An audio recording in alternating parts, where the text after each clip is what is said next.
Hey guys, and welcome back to this channel. So in this simple video I'm gonna show you how you can tune your photo into cheerleaders looks using Capcut apps. So first open the Capcut app and select new project and select your photo that you want to edit. So I already opened my project and I already have one photo here. So I'm going to click the clip and select style button. Swipe to the right until you find the cheerleader style. So here's just click on it to apply the effects.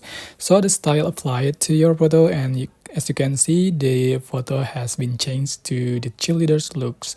I hope this tutorial was helpful for you guys. Don't forget to like, comment, share, and also subscribe to this channel if you haven't done that already. So if you have any question, please leave in the comment section down below. Thank you so much for watching, and see you in the next video. And I'm going to try to other photo here. Okay, that's it. Thank you so much for watching.